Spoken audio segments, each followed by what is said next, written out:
Kenichi Hamada est un homme d'âge moyen et peu attrayant qui se retrouve transporté dans un autre monde avec rien d'autre qu'une compétence spéciale qui lui donne accès à un site de shopping médiocre.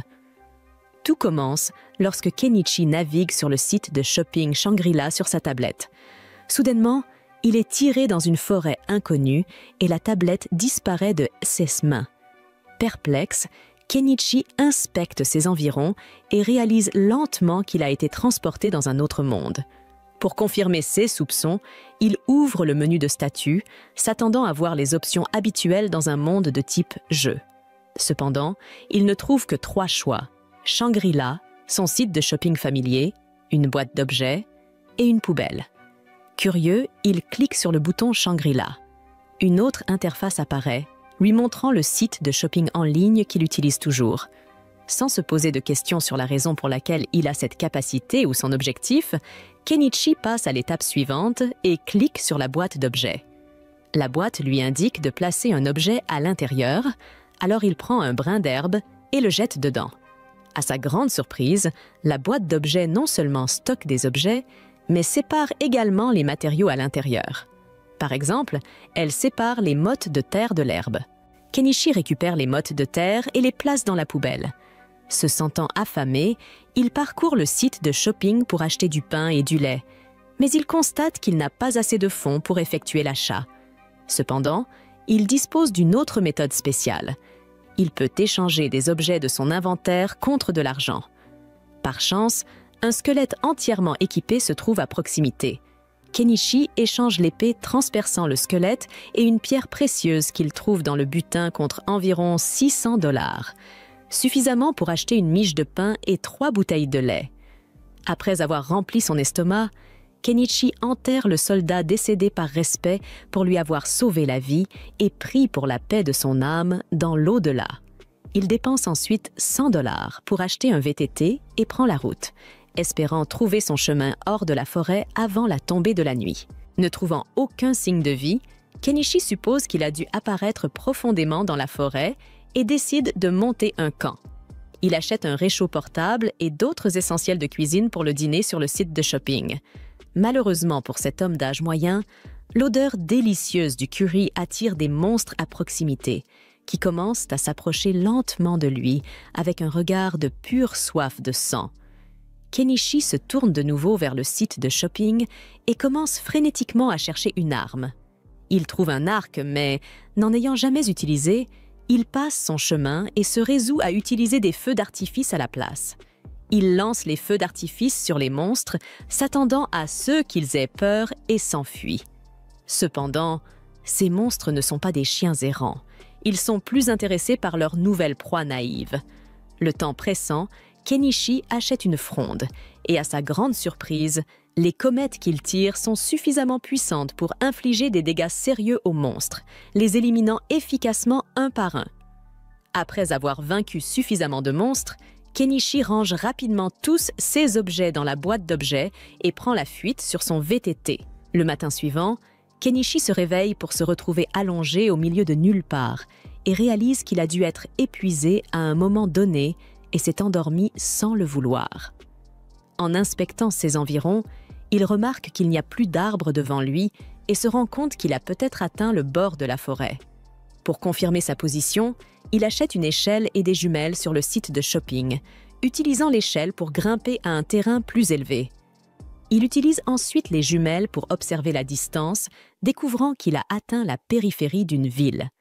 Il marche avec empressement vers la ville quand, soudainement, un marchand nommé Fuyu manque de le renverser avec son char. Fuyu s'excuse et offre à Kenichi de le conduire à la ville de Dahlia. Voyant Kenichi hésiter, Fuyu le rassure en lui assurant qu'il ne lui demandera pas d'argent pour le trajet. Kenichi accepte l'offre et monte dans le char, remarquant une femme à l'intérieur. Fuyu la présente comme une barde voyageuse et une passagère. En voyant la tenue peu conventionnelle de Kenichi, Fuyu suppose qu'il n'est pas d'ici et lui demande pourquoi il se dirige vers Dahlia. Kenichi répond qu'il a l'intention de faire des affaires là-bas, ce qui intrigue Fuyu, puisque Kenichi est complètement sans ressources. Curieux, Fuyu demande à Kenichi s'il possède une boîte d'objets, Osea ou Kenichi ne saurait pas ce que c'est. La femme fait la démonstration en faisant apparaître magiquement une guitare de nulle part, révélant qu'il s'agit d'une boîte d'objets. Kenichi feint la surprise et, jouant le jeu, la barde commence alors à chanter une chanson, rendant le reste du voyage de Kenichi vers la ville encore plus magique. Après être arrivé à Dahlia, Kenichi aide Fuyu à décharger son inventaire et lui offre un sac de poivre noir en signe de gratitude pour le trajet. En apprenant que Kenichi a l'intention de faire des affaires dans la ville, Fuyu devient préoccupé et lui chuchote un avertissement. Vendre du poivre est dangereux, car un syndicat puissant contrôle le commerce des épices, malgré tout. Fuyu accepte le cadeau, mais insiste pour donner à Kenichi des pièces d'argent et de cuivre en échange, ne voulant pas l'accepter gratuitement. Après que Fuyu soit parti, Kenichi fait ses calculs et réalise que le poivre noir qu'il a acheté pour $6 sur le site de shopping était évalué à $600 ici. Cette révélation l'excite, car il reconnaît le potentiel de devenir extrêmement riche avec un minimum d'efforts en échangeant des biens entre les deux mondes. Kenichi se dirige vers une auberge locale pour trouver un endroit où séjourner et rencontre l'aubergiste, Azalea. Lors de la réservation d'une chambre, il apprend d'elle que s'il veut faire des affaires à Dahlia, il doit s'enregistrer comme marchand à la guilde des marchands, étant donné qu'il ne connaît pas la langue du pays. Il demande à Azalea de l'aider à écrire son nom, lui offrant en retour une boîte de bonbons étrangers. Elle accepte volontiers les bonbons et, en une seule nuit, lui enseigne les bases de la langue qu'il apprend rapidement car elle ressemble au japonais. En guise de remerciement, Kenichi dessine un portrait d'Azalea, ce qui l'impressionne. Flattée et bouleversée, Azalea décide de faire de cet homme au grand cœur son mari. Et cette nuit-là, elle prend les choses en main, exprimant ses sentiments physiquement, ne voulant pas attendre qu'il soit officiellement marié. Après avoir rencontré Azalea, Kenichi s'installe à l'auberge. Cette fille stupide a décidé de donner ses melons gratuitement. « Si tu regardes ça, je sais que tu en veux. » Le lendemain matin, Kenichi va s'inscrire à la guilde. On lui donne une feuille de papier à remplir à la réception. Une fois le formulaire rempli, il doit payer un jeton pour son inscription pendant que la réceptionniste scanne le document. Kenichi, quant à lui, est un pauvre type qui n'a pas les moyens de payer la somme nécessaire à son inscription. Il supplie donc la réceptionniste de le laisser payer en plusieurs fois. Sans trop de stress, la réceptionniste accepte la demande de Kenichi de payer en plusieurs fois et lui demande de patienter quelques secondes. Elle revient avec son identifiant de guilde, qui l'aide à s'identifier comme membre de la guilde et à l'afficher lors des transactions commerciales. Avec l'identifiant en main, Kenichi sort de la guilde et se dirige vers l'auberge. Sur le chemin du retour, il se promène dans le marché et achète un panier de fruits. Aelia est très excitée de le voir avec les fruits, en prenant un et exprimant à quel point elle les aime et combien ils sont délicieux. Elle le remercie de lui avoir apporté des fruits, puis lui demande s'il a pu s'inscrire à la guilde. Kenichi hoche la tête en signe d'affirmation et descend dans la partie intérieure de l'auberge. Aelia, quant à elle, part s'occuper d'autre chose lorsque son patron l'appelle. Kenichi examine son identifiant de guilde et finit par se coucher pour la nuit. Le matin suivant, il se réveille plus tôt qu'Aelia, qui le trouve en train de travailler le bois et les clous. Elle est surprise, car elle ne savait pas qu'il était doué en menuiserie. Elle loue encore plus ses compétences lorsqu'il lui montre les pinces à linge qu'il a créées, qui sont durables et attrayantes. Elle lui demande si elle peut en fabriquer pour elle-même et s'il prévoit de les vendre. Dans leur ville, ils utilisent des pinces à linge en plastique qui se cassent souvent ou se déforment. Ce stupide Kenichi n'a jamais pensé à les vendre, mais après avoir raisonné avec Aelia, il décide d'ouvrir immédiatement un magasin pour son entreprise de menuiserie. Le jour même, il se rend au marché et s'assure un emplacement pour vendre ses produits. Une fois sur place, le propriétaire du magasin à côté de lui se demande pourquoi il est venu les mains vides, jusqu'à ce que Kenichi invoque son kiosque à partir de sa boîte d'objets magiques. Il expose ses pinces à linge et d'autres articles à vendre, et il ne faut pas longtemps avant qu'un acheteur se présente. Kenichi lui souhaite la bienvenue, vend les pinces à linge et ils échangent des plaisanteries et quelques informations. Ils continuent ainsi pendant un certain temps avec d'autres clients jusqu'au soir. Kenichi a alors faim et décide de manger. Quelques minutes plus tard, un autre acheteur se présente, mais celui-ci est différent. Il a un sabre à son côté et est habillé de façon très responsable, dégageant une aura de grande classe. Kenichi pense que cet homme pourrait avoir beaucoup à offrir. Le jeune homme prend un couteau qu'il trouve séduisant et en demande le prix. Il perd presque la tête lorsque Kenichi lui dit qu'il coûte 2 silvers. Cependant, après avoir réfléchi un moment, l'homme trouve que le prix est justifié. Il change alors d'avis et décide d'opter pour un couteau long. Kenichi ne possède pas de grand couteau, mais il offre au jeune homme quelque chose d'encore plus précieux et attirant, une épée très longue, tranchante et brillante. Les yeux du jeune homme s'illuminent d'excitation, mais sa joie disparaît rapidement lorsqu'il entend le prix. Il pousse un cri de terreur lorsque Kenichi lui annonce que l'épée vaut un or. Bien que l'épée semble très bonne et durable, le jeune homme a du mal à refuser. Alors qu'il réfléchit sérieusement à ce qu'il doit faire, ils sont interrompus à la boutique. Avant qu'il n'ait le temps de continuer la négociation, une belle jeune femme, qui vient d'une lignée de monstres de la ville, fait son apparition. Elle est à peine à 1 pouce du propriétaire de la boutique et on dirait qu'elle veut l'embrasser. On pourrait penser qu'elle veut échanger ses lèvres contre ses biens après avoir joué un petit numéro de théâtre.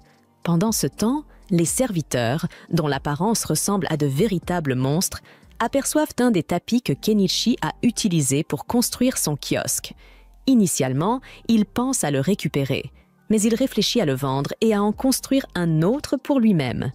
Il accepte de le vendre, mais les monstres maladroits ont du mal à en calculer la valeur, leurs esprits lents rendant la tâche difficile. Les autres propriétaires de magasins calculent le montant total, paient Kenichi, et lui disent au revoir. Le jeune homme, qui avait observé les monstres, décide d'acheter l'épée longue pour un or. Il voit la sincérité et le professionnalisme dans les affaires et les produits de Kenichi. Ce soir-là, Kenichi retourne à l'auberge après avoir réalisé un bénéfice important, ayant réalisé de grosses ventes pour la journée. Il paie les journées qu'il a passées à l'auberge et met de l'argent de côté pour le paiement échelonné de son inscription. Plus tard dans la soirée, alors qu'il se plonge dans un bain, Kenichi se sent insatisfait et décide d'acheter un grand tambour. Il prévoit de le mettre sur le feu pour prendre un bain chaud avant de se coucher. Cet abruti déraisonnable aurait pu se contenter d'un simple bain, mais au lieu de cela, il dilapide son argent. Plus tard dans la nuit, alors que Kenichi réfléchit à tous ses exploits et aux nouveaux objets qu'il a récupérés, il est fier de lui. Il se demande pourquoi il a été téléporté dans un autre monde et réfléchit à la meilleure façon de s'y retrouver. Pendant ce temps, dans une forêt lointaine, une jeune fille nommée Anémone lutte pour sa survie. Elle souhaite vivre comme un humain et manger de la bonne nourriture. Alors qu'elle navigue dans la forêt, une voix l'appelle. Mais au lieu de répondre, elle s'enfonce dans la brousse. Le lendemain, Kenichi se réveille à nouveau tôt pour préparer son étal et poursuivre son plan. Tout comme lui, Hanama répète cette routine avec son tapis. Alors qu'il organise les colliers dans le magasin, il réfléchit qu'ils ne sont peut-être pas en quartz ou en diamant. Mais le zirconium et le verre taillé devraient tout de même être assez précieux dans ce monde, et il se dit qu'il serait agréable d'attirer l'attention d'une femme avec eux. Pendant ce temps, Hanama s'approche, et en voyant les accessoires bien rangés, elle commente que le commerçant a toujours de bons articles en stock et veut savoir qui est le fournisseur. Mais Kenichi sourit et répond que c'est un secret commercial. À ce moment-là, Margaret, la même servante qu'hier, s'approche de Kenichi à la recherche de 100 pinces à linge, ce qui impressionne le marchand. En calculant l'argent qu'il va gagner, il sépare les articles avec enthousiasme, tandis que Margaret jette un œil pour savoir quand le collier sera mis en vente. Elle lui demande si c'est du diamant, et Kenichi lui informe que c'est fait de verre poli. En réalité, c'est de la zirconia, mais le vendeur garde cela pour lui. Il dit que l'article coûte 6 petites pièces d'argent, et la femme est surprise par le prix bas et lui demande de le réserver pour elle. Lorsque vient le moment de démonter son étal pour partir, Kenichi est abordé par les mêmes créatures qu'hier. Miley s'approche discrètement et sent des épices sur le commerçant. En entendant cela, les grands types supplient Kenichi de leur vendre des épices, bien que l'humain n'ait aucune idée de ce dont il parle. Hanama intervient et demande à la bête d'arrêter de faire des demandes déraisonnables aux nouveaux venus du marché, car il serait terrible s'il se retrouvait dans le viseur de Bekopa, le syndicat des épices. Avec cela, le trio de créatures se prosterne pour demander pardon, tandis que les habitants autour observent la scène et attendent un résultat, imaginant que le nouveau ne s'opposerait jamais à Bekopa, même si cela implique la seule nourriture des créatures. Ainsi, Kenichi comprend qu'il ne peut pas vendre d'épices, mais il se dit qu'il n'y a aucun problème à offrir de la nourriture préparée avec des assaisonnements. Il décidera donc de préparer de la nourriture, mais seulement cette fois, et ils devront manger près de la rivière, en périphérie de la ville. En entendant ces mots, la bête se lève joyeusement et Hanama demande à l'accompagner. Ne voulant pas perdre de temps, les créatures imposantes aident à démonter le stand du marchand en quelques secondes et l'emmènent à l'endroit mentionné. Une fois sur place, Kenichi demande à sa nouvelle amie de l'aider à couper des légumes, et elle lui demande si ceux sont vraiment des légumes à cause de leur couleur. Kenichi répond qu'ils viennent d'un pays étranger, mais qu'ils sont très savoureux. Pour diversifier le menu, les créatures attrapent quelques poissons et attendent impatiemment le repas. Lorsque la nourriture est enfin prête, ils s'excitent avec tout l'enthousiasme possible. Et lorsqu'ils goûtent ce type de nourriture préparée par un humain pour la première fois, ils en tombent follement amoureux dès la première bouchée. Hanama commente même qu'ils mangent avec des cuillères en argent, ressemblant à des nobles, mais Kenichi corrige dans son esprit qu'elles sont en acier inoxydable. Les créatures insistent sur le fait qu'une boisson accompagnerait bien ce dîner, et Hanama leur demande de faire preuve de retenue. Mais Kenichi est plus détendu et se souvient que tout le monde s'amuse. Alors, il achète une bouteille de chachou de 4 litres en ligne. La condition pour que les créatures obtiennent cette boisson est de ne rien dire à propos de ce repas, et tout le monde accepte facilement. Un peu plus tard, en discutant seul avec l'homme, son collègue commerçant lui demande s'il ne fait pas preuve de trop de générosité, mais il ne voit rien de mal à oublier la réalité de temps en temps. Miley s'approche et demande encore plus de boissons, et l'humain profite de l'occasion pour se présenter. De même, de droite à gauche, les créatures se présentent sous les noms de Miyakaro, Naimelo et Nyanji. Après cela, le quatuor de créatures se jette dans l'eau pour digérer avec maîtrise, et Kenichi leur lance une barre de savon pour qu'ils prennent un bain convenable. Après le bain, le marchand achète des lits et des couvertures chaudes pour que tout le monde puisse s'allonger sur l'herbe, et les créatures s'évanouissent sur place, tandis que Kenichi admire la mer d'étoiles qui enchante le ciel de sa beauté. Lorsque l'aube arrive à nouveau et que l'homme retourne à l'auberge, Azalea lui demande s'il est resté dehors toute la nuit, mais sans que cela ne l'inquiète, puisqu'il a payé pour la chambre. Ne voyant aucun problème avec l'intrusion, il lui dit qu'il a fait une promenade avec les créatures près de la rivière. Mais Azalea répond qu'il aurait pu rester avec elle plutôt qu'avec une bête femme. Kenichi rétorque qu'il n'y avait pas que des femmes là-bas, alors Azalea lui donne une claque sur les vêtements, et des cheveux de bête soyeux et brillants se détachent. Plus tard, alors qu'il commence à préparer son étal, l'homme se demande si Azalea a commencé à le détester à cause de cela, mais la vérité, c'est qu'il n'a pas besoin des femmes dans la vie paisible qu'il recherche. Au milieu de cela, Margaret conduit sa maîtresse au magasin de l'étranger, puis Primula s'approche et enchante Kenichi par sa beauté extraordinaire. Après avoir contrôlé ses sentiments, il lui demande si la cliente est venue acheter l'article qu'il avait mis de côté pour elle, et Margaret effectue le paiement avant de recevoir le collier et de le passer à sa maîtresse. Après avoir entendu que l'article était en verre, Primula regarde de plus près et demande si le vendeur est sûr qu'il ne s'agit pas d'un véritable diamant. Kenichi confirme qu'il s'agit bien de verre poli, mais pourtant, la femme souhaite jeter un œil à d'autres colliers au Kéas où il serait disponible. Rapidement, Le propriétaire du magasin montre d'autres articles similaires et Primula est impressionnée de voir qu'il utilise une boîte à objets pour les stocker. Voyant tout cela, elle se présente formellement au commerçant et lui demande de rencontrer son père, le propriétaire de la Primula Mercantile Company. Anama précise que les Malos sont de grands commerçants à Dahlia et que le patron de l'entreprise est un homme au grand cœur, très apprécié. Écoutant attentivement, Kenichi voit cela comme une opportunité de nouer des liens avec une grande entreprise. Peu après avoir accepté la proposition, en chemin, il commente qu'il n'a jamais voyagé dans une carriole aussi élégante que celle-ci. Et Primula répond en riant que les nobles ont même des carrosses encore plus extravagants. Puis elle raconte qu'elle a engagé un artisan pour essayer de répliquer les pinces à linge que Kenichi vend. Mais le professionnel n'a pas réussi, car, selon lui, le métal des pinces semble simple, mais nécessite une technologie avancée pour être fabriqué. Sans tarder, ils arrivent à un manoir qui laisse l'homme bouche bée, bien que Primula insiste sur le fait qu'il est petit comparé à celui d'un noble. À l'intérieur, Primula se présente et félicite le visiteur pour sa courtoisie en faisant de même. Kenichi présente les articles qui ont captivé la fille du propriétaire. Et le chef de l'entreprise semble lui aussi être tombé amoureux de ces produits. Primula murmure quelque chose à l'oreille de son père, puis il demande à Kenichi s'il possède bien une boîte à objets. Le jeune commerçant confirme qu'il en a une, bien que petite, et l'homme plus âgé montre la sienne sur la table. Il a utilisé cette boîte pour faire de son entreprise ce qu'elle est aujourd'hui. À son tour, Kenichi partage qu'il utilise la sienne uniquement pour stocker des récoltes, ce qui provoque un rire lors de la conversation.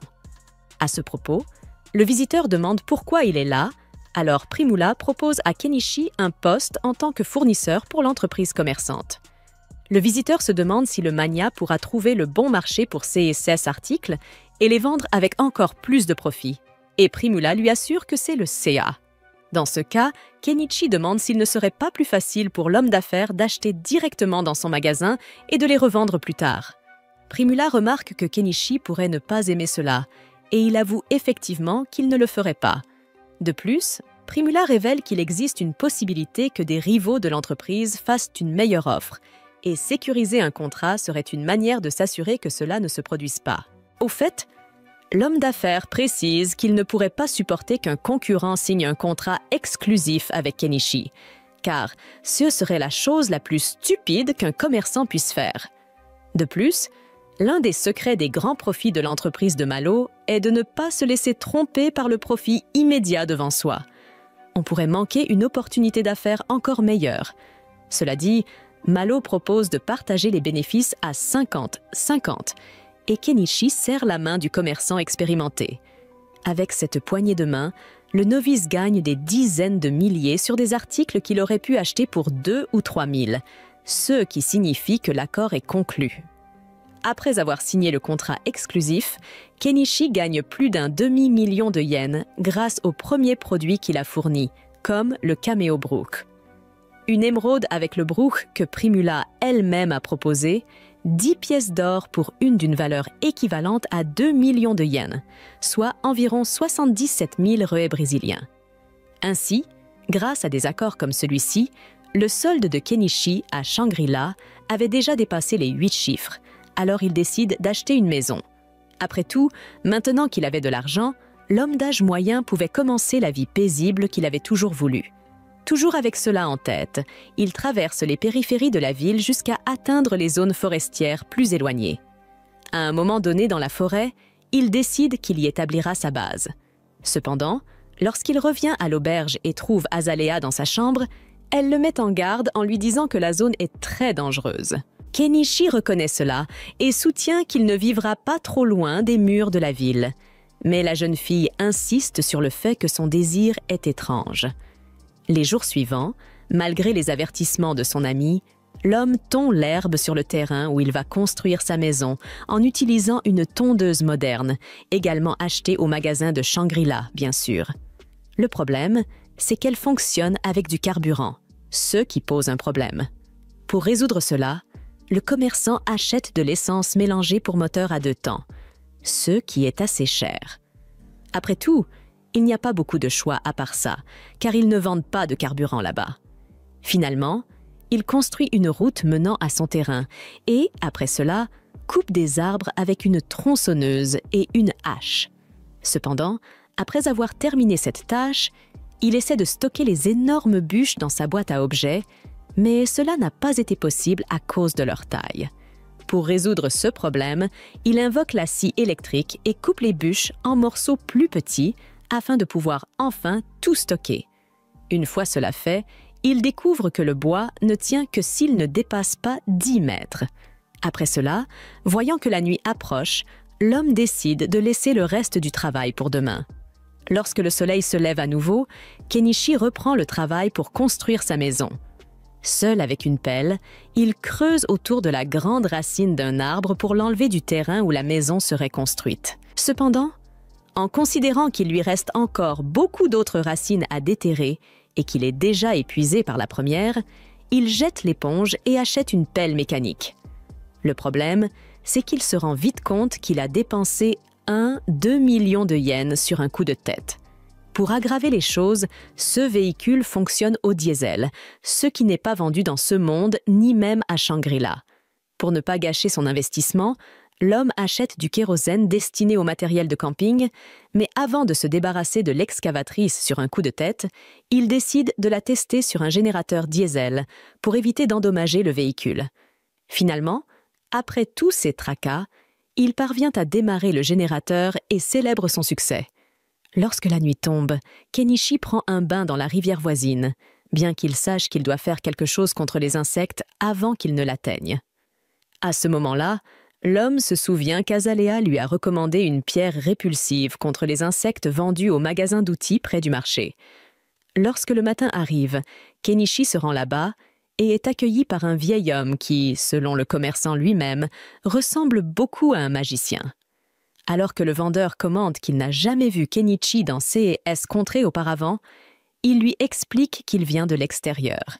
Et le vieil homme montre un intérêt pour l'achat de produits intéressants en provenance de terres étrangères. Kenichi demande si le magasin possède des pierres anti-insectes.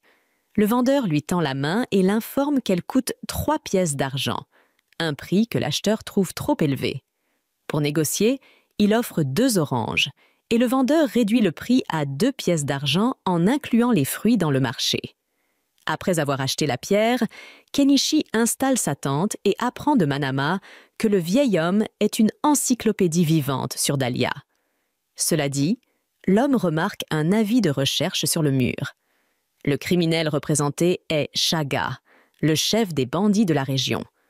Pendant ce temps, au fin fond de la forêt, un homme vend la petite fille aux cheveux bleus, qui est placée dans un carrosse rempli de filles. Cependant, le carrosse est attaqué par la bande de Chaga en cours de route. Pour en revenir au protagoniste, il s'amuse avec son nouveau jouet à moteur diesel, arrachant toutes les racines au milieu de son intrigue. Malgré l'effort, tout cela n'est que le fruit de son rêve d'une vie paisible dans ce monde, bien que son bilan après l'achat de l'excavatrice soit plutôt triste. Un peu plus tard, Kenichi rencontre à nouveau Malo et Primulette dans l'espoir de leur vendre du sel et du sucre pour en tirer un bon profit. Malo teste le sucre et est satisfait de sa qualité, mais il ne peut pas l'acheter à Kenichi. L'État se réserve tous les droits sur le sucre et le sel, et Malo aurait donc des ennuis s'il les achetait auprès d'une source non autorisée. Cependant, le bon côté des choses, c'est que les bijoux que Kenichi lui a vendus auparavant se vendent comme des petits pains, et Malo aimerait bien en acheter d'autres immédiatement. Les bijoux supplémentaires que Kenichi vient de vendre lui ont rapporté 15 pièces d'or, soit environ 3 millions de yens. Il a donc maintenant assez d'argent pour acheter la cabane qu'il a trouvée dans son magasin. Pièces d'or, soit environ 3 millions de yens. Il a donc maintenant assez d'argent pour acheter la cabane qu'il a trouvée dans son magasin. Honnêtement, vous n'arrivez toujours pas à croire qu'il y a une cabane entière à vendre dans son magasin. Et ce, pour seulement 7 millions de yens. C'est presque trop beau pour être vrai, mais Kenichi ne veut pas rater l'occasion et achète la cabane. Malheureusement, la cabane doit provenir d'IKEA, car lorsqu'il l'achète, il se retrouve enseveli sous une pile de planches de bois et des instructions qu'il ne sait pas comment suivre. Il prend le temps de lire les instructions manuellement et, comme il le craignait, l'assemblage de cette chose va être une véritable galère. Mais comme il a déjà payé, il n'a pas d'autre choix que d'en finir. Alors que Kenichi commence à construire, les Beast Folk de tout à l'heure passent par là. Et en signe de gratitude, il décide d'aider Kenichi dans sa construction.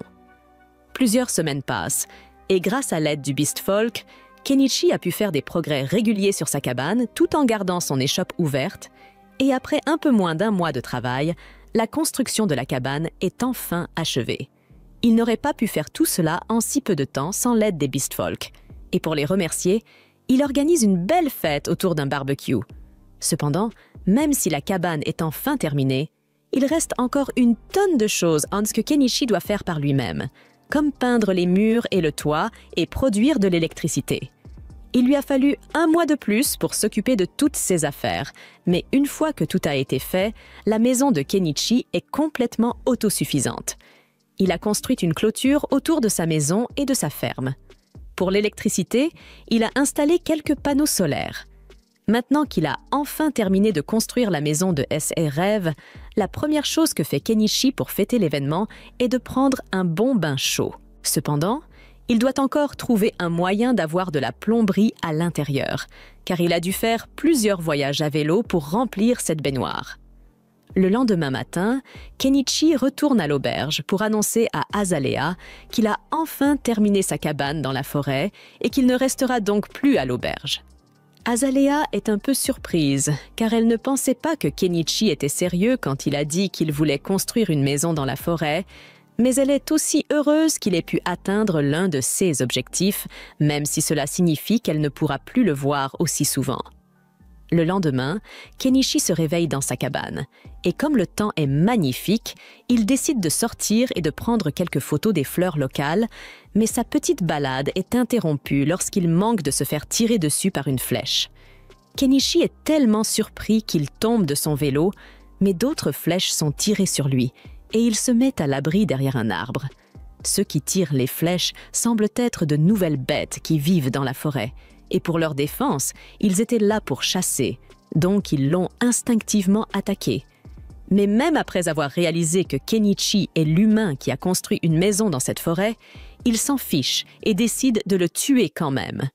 Kenichi n'a aucune idée de la raison pour laquelle ces bêtes l'attaquent, mais il n'a pas l'intention de rester les bras croisés et de les laisser faire ce qu'ils veulent, alors il fouille dans son inventaire et sort sa fronde pour riposter. Les bêtes sont un peu effrayées, car elles ne s'attendaient pas à ce que le faible humain se défende. Et elles commencent à réévaluer leur choix lorsque Kenichi leur lance des feux d'artifice et sort sa pelleteuse. Le peuple des bêtes n'a pas l'intention d'attendre de voir ce que cette chose peut faire. Alors, ils s'enfuient tous, et Kenichi se demande ce qui s'est passé. Mais juste à ce moment-là, il remarque un animal blessé qui crie de douleur au pied de l'arbre. Il a reçu une balle dans la patte et ne tiendra probablement pas longtemps si Kenichi ne fait pas quelque chose rapidement. Il s'approche du chat, mais celui-ci ne lui fait pas confiance et grogne lorsqu'il s'approche de lui. Kenichi ne veut pas se faire mordre. Alors il dépense un peu d'argent pour acheter une armure rembourrée au CAS où le chat essaierait de le mordre. Mais alors qu'il s'apprête à retirer la flèche, le chat se défend à peine. Il doit donc être à bout d'énergie. Il achète donc une bouteille d'alcool pour désinfecter la plaie, puis applique une crème antibiotique.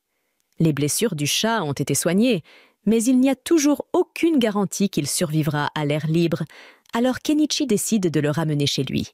Il installe une couverture pour que le chat puisse se reposer, mais il n'a toujours pas bougé d'un poil depuis qu'il l'a soigné, et il commence à s'inquiéter. Il n'a pas vu de vétérinaire depuis qu'il est arrivé dans cette ville, mais il y a peut-être une sorte de magie de guérison qu'il peut utiliser. Alors il va demander au sorcier ce qu'il en estimate. Le sorcier écoute l'histoire de Kenichi et se rend compte qu'il a dû trouver un lynx, mais il ne comprend pas pourquoi Kenichi voudrait prendre la peine de le soigner, puisqu'il pourrait facilement le tuer et vendre sa fourrure pour en tirer un bon profit. Le sorcier n'étant pas d'une grande aide, Kenichi retourne à l'extérieur, et comme il passe par là, Mail saute sur lui et commence à renifler autour de lui. Elle sent l'odeur d'un lynx sur lui, et son peuple considère les lynx comme des messagers de Dieu. Alors elle est très excitée et veut le voir de ses propres yeux. Elle suit Kenichi jusqu'à sa maison et dès qu'elle voit le lynx, elle peut déjà dire que sa blessure a été causée par le peuple des bêtes à chiens, alors elle couine pour leur faire payer. Pendant ce temps, le lynx semble aller un peu mieux, mais il continue d'essayer de lécher sa blessure, si bien que Kenichi est obligé de lui coller un cône sur la tête. Mail est impressionnée par les compétences de Kenichi en matière de soins de santé. Elle lui demande s'il est médecin, mais il lui répond qu'il sait juste prodiguer les premiers soins. Mail veut remercier Kenichi d'avoir sauvé le lynx roux, alors elle sort et chasse rapidement pour donner à Kenichi de la viande d'oiseau. Et une fois qu'elle a ramené sa prise, Kenichi la fait pousser pour leur dîner. Après le repas, Mail est épuisée et demande à Kenichi de la laisser passer la nuit ici. Kenichi lui demande si elle peut abandonner son travail et passer la nuit ici, mais elle s'inquiète plus du lynx roux que de son travail pour l'instant. Kenichi accepte de la laisser passer la nuit, mais il n'a qu'un seul lit. Alors Mail suggère qu'ils dorment ensemble et Mail se retrouve sur Kenichi plus tard dans la nuit. Quelques jours plus tard, le chat semble aller beaucoup mieux. Alors Kenichi décide de commencer à travailler sur sa ferme, mais même s'il peut acheter les semis et les outils pour sa ferme, il doit toujours penser à la situation de l'eau, car devoir courir jusqu'à la rivière chaque fois qu'il veut arroser ses cultures serait une véritable plaie. La première chose qui lui vient à l'esprit est de construire un puits avec une pompe, mais ce sera pour demain, car il est trop fatigué pour le faire aujourd'hui.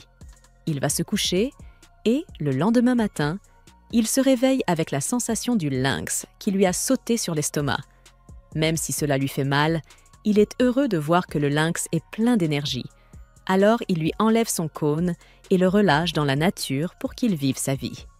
Pour en revenir à l'affaire du puits, Kenichi décide de prendre quelques jours de congé pour s'occuper de son étable afin de pouvoir y travailler. Il perce un trou dans le sol et installe une pompe électrique afin d'avoir accès à de l'eau fraîche quand il en a besoin. Pour fêter cela, il commence à remplir son bain pour faire trempette.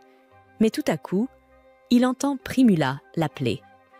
Il est surpris de la voir ici. Alors Primula lui explique qu'il n'a pas ouvert son magasin aujourd'hui, qu'elle s'est un peu inquiétée et qu'elle lui a légèrement parlé de sa cabane en rondin et qu'elle a donc décidé de lui rendre visite. Elle est impressionnée par le fait que Kenichi ait pu construire tout cela tout seul, mais elle remarque alors la pelleteuse géante à côté de sa maison et elle lui demande. Ce qu'il en estime à Ted, Kenichi ne veut pas avoir à expliquer le fonctionnement de cette chose. Alors il dit qu'il s'agit d'un familier invoqué pour rester simple. Primula le croit totalement, mais maintenant elle pense que Kenichi peut faire de la magie. Alors il lui demande de garder le secret quand elle rentrera chez elle. D'ailleurs, à cette heure-ci, les portes de la ville ont dû être fermées et Primula ne pourra plus rentrer chez elle. Primula le savait déjà. C'est pourquoi elle a l'intention de passer la nuit avec Kenichi. Et même lorsque ce dernier l'avertit qu'il n'a qu'un seul lit, elle insiste pour dire que c'est bon. À ce moment-là, elle remarque le tonneau derrière lui et demande à quoi il sert. Kenichi lui explique qu'il s'agit d'un bain chaud, ce qui enthousiasme Primula qui demande à l'essayer. À la tombée de la nuit, Kenichi a réchauffé le bain et Primula y entre. Elle adore la sensation de chaleur, mais le fait qu'elle se trouve au milieu des bois la rend un peu mal à l'aise et elle commence à appeler Kenichi. Kenichi lui dit qu'il est assis de l'autre côté du mur, mais Primula dit qu'elle se sentirait mieux si elle pouvait le voir face à face. Après son bain, Kenichi lui donne un peignoir pour qu'elle s'y change et elle adore la chaleur qu'il dégage, alors elle demande à Kenichi s'il peut le lui vendre. Kenichi lui dit qu'il n'est pas à vendre, mais elle continue à le supplier et il finit par accepter de lui vendre quelques peignoirs. Primula n'en revient pas de la variété de produits que Kenichi a à sa disposition. Elle est persuadée qu'il deviendrait le plus grand marchand du royaume s'il essayait de le faire. Cependant, Kenichi n'est pas intéressé par un tel objectif, car cela lui causerait beaucoup d'ennuis s'il attirait l'attention des nobles de la région. Tout ce qu'il veut, c'est mener une vie tranquille et gagner suffisamment d'argent pour être à l'aise. Primula lui promet donc de faire tout ce qui est en son pouvoir pour l'aider à mener une vie tranquille. Un peu plus tard, ils vont se coucher, Mais Kenichi ne veut pas que ce qui s'est passé avec Miley se répète, alors il décide d'acheter un deuxième lit pour Primula pour la nuit, afin d'éviter tout incident. Pendant ce temps, dans le camp des hors-la-loi, Shaga semble avoir reçu un travail de la part de quelqu'un de très important, ce qui pourrait lui valoir des ennuis à l'avenir. Le lendemain matin, Kenichi ramène Primula à la maison et décide de parler à Malo des peignoirs dont Primula a parlé. Malo est intrigué par le tissu étrange. Il pense donc qu'il se vendra très bien. Et puisqu'ils sont sur le sujet, Kenichi décide de mentionner la possibilité de vendre quelque chose d'un peu plus épicé. Primula semble certainement intéressé, mais Malo rejette immédiatement cette idée. C'est à ce moment-là que Margaret entre dans la pièce pour apporter à Malo les registres qu'il avait demandés. Et puisque Kenichi semble un peu curieux, Malo explique qu'il est en train de réécrire tous les anciens registres parce que l'Empire vient de mettre en place un nouveau système brillant pour suivre les ventes appelé la comptabilité en partie double. Kenichi est surpris, car le système en partie double était courant au Japon. Cela lui rappelle aussi quelque chose que Malo avait dit à propos de l'influence croissante de l'Empire grâce aux nouvelles inventions d'un certain homme. En fait, Malo était sur le point de tester une des dernières inventions de cet homme, et à la grande surprise de Kenichi, il s'agissait d'une pompe à piston. Kenichi avait déjà des soupçons à ce sujet, mais pour qu'une personne invente aussi facilement une pompe à eau avec piston, cela nécessiterait des connaissances préalables sur son fonctionnement, ce qui signifie qu'il pourrait y avoir quelqu'un d'autre dans ce monde qui a été envoyé ici du Japon, et Kenichi est légèrement inquiet car il a désormais de la concurrence. Au cours des jours suivants, Primula rendrait occasionnellement visite à Kenichi et passerait la nuit chez lui. Mais ce soir est spécial, car elle va partir en mission pour un approvisionnement demain et ne pourra pas le visiter pendant un certain temps. Elle demande à Kenichi s'il a encore cette nuisette épicée, car elle aimerait la lui acheter. Alors Kenichi lui demande si elle essaie de séduire un homme, et Primula répond en disant que c'est lui qu'elle cherche. Kenichi ne sait pas comment répondre à cela, mais il ne pense pas que ce soit approprié pour lui d'avoir ce genre de relation avec Primula, surtout qu'il est ami avec Malo. Et Malo n'accepterait jamais que Primula se mette à fréquenter un vieil homme comme lui. Cependant, Primula dit à Kenichi qu'elle a déjà obtenu l'accord de son père, donc cela ne posera pas de problème. Malgré tout, Kenichi a encore beaucoup trop de choses à faire en ce moment. Il ne peut donc pas gérer une relation pour le moment et demande à Primula si elle serait prête à mettre la discussion sur la relation de côté pendant un certain temps. Primula comprend, mais elle dit qu'elle aimerait partager le même lit que Kenichi au moins une fois avant de partir, même si c'est juste pour dormir à côté de lui. Le lendemain matin, Kenichi reçoit la visite inattendue d'un chevalier, et il s'avère que c'est le gars à qui il a vendu son épée la dernière fois.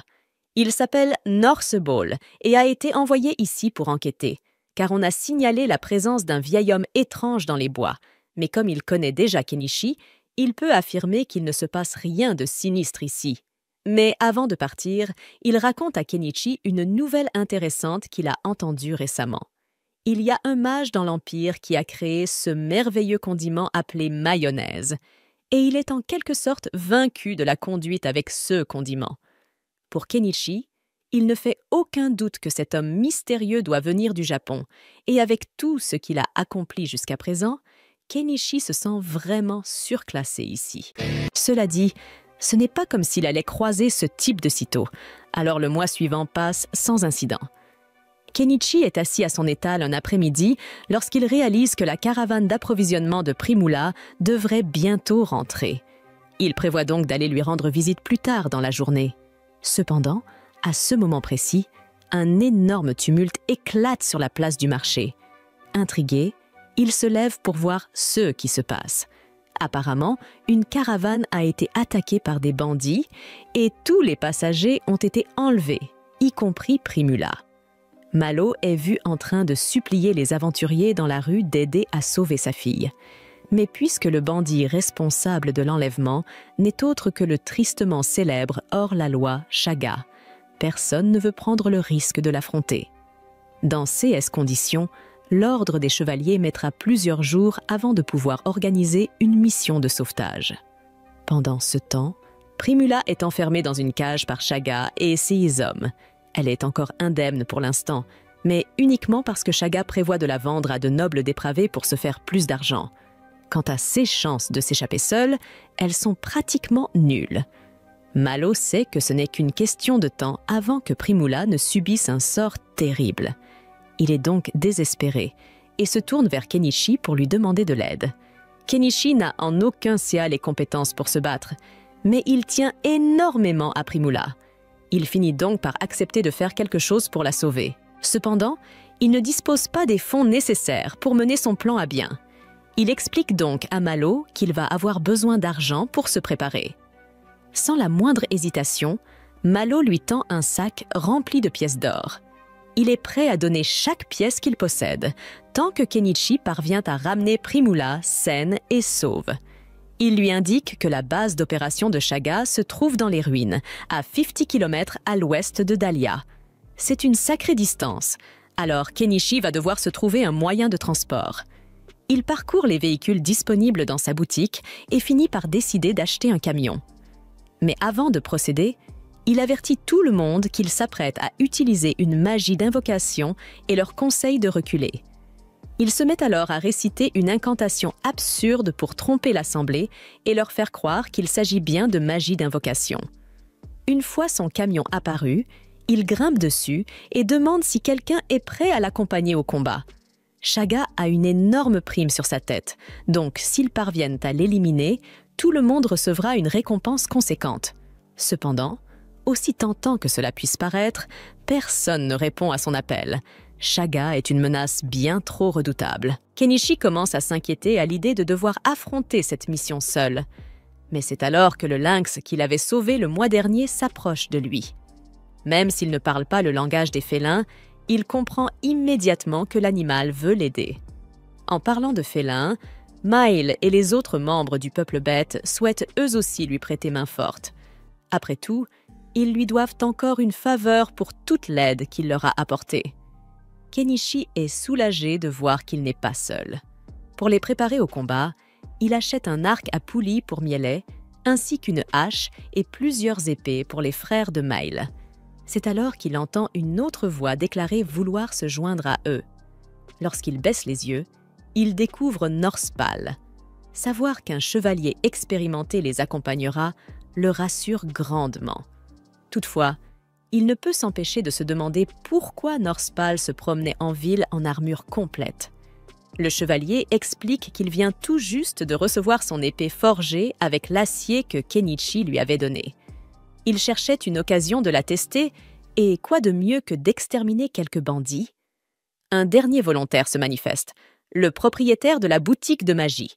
Mais Kenichi tente de le dissuader, estimant que cette mission est bien trop dangereuse pour un vieil homme comme lui. Cependant, le vieil homme révèle qu'il était autrefois un mage, et bien qu'il soit âgé, ses sorts de feu restent aussi redoutables qu'à son apogée. Kenichi admet que l'homme pourrait être utile au combat et accepte qu'il les accompagne. Mais voilà qu'Anama exprime aussi son désir de venir. Kenichi tente de la dissuader, arguant qu'elle ne pourrait rien apporter lors d'un affrontement. Pourtant, même si elle ne sait pas se battre, elle affirme pouvoir offrir un soutien moral et préparer les repas pour le groupe. Elle promet également de s'enfuir au moindre signe de combat, évitant ainsi à Kenichi d'avoir à la protéger. Il finit par accepter qu'Anama les accompagne pour le soutien moral, mais lorsqu'un Malos déterminé insiste pour venir aussi, Kenichi refuse catégoriquement. Il lui demande de rester sur place et d'attendre le retour sain et sauf de Primula. Kenichi interroge une dernière fois la foule pour voir si d'autres volontaires souhaitent se joindre à eux. Cependant, la peur de combattre Shaga est trop grande, et les spectateurs reculent progressivement avant de disparaître. Il semblerait que ces S9-là devront affronter cette mission seuls. Avant de partir, Kenichi se rend à la guilde pour s'enregistrer en tant qu'aventurier et déposer officiellement une annonce indiquant qu'il part à la chasse à la prime de Shaga. Le groupe se met alors en route à bord du camion de Kenichi. Mais alors qu'il quitte la ville, toutes les personnes qui avaient trop peur de se battre commencent à se moquer de lui, persuadées qu'il va simplement s'enfuir avec l'argent que Malo lui a donné. Pendant ce temps, Dans les ruines, la cellule de Primula est ouverte afin qu'une esclave capturée par Shaga lui apporte de la nourriture. Cependant, Primula remarque que la jeune fille est affamée et lui propose de prendre le pain à sa place. Reconnaissante de la gentillesse de Primula, la fille commence à manger immédiatement. Pendant qu'elle se nourrit, Primula lui pose quelques questions. Elle découvre ainsi que la jeune fille est elle aussi retenue captive et lui demande si elle souhaite s'évader avec elle. La fille aimerait énormément s'enfuir, mais elle doute que ce soit possible dans leur situation actuelle. Toutefois, Primula est convaincue qu'il ne s'agit que d'une question de temps avant que de l'aide n'arrive pour elle. Après s'être approchée de la base, Kenichi et les autres font une pause pour se reposer.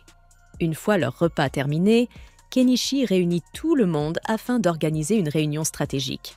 Il élabore un plan d'assaut simple qui semble convenir à tous. Ainsi, chacun prend position et Mail est envoyé en éclaireuse pour observer les lieux.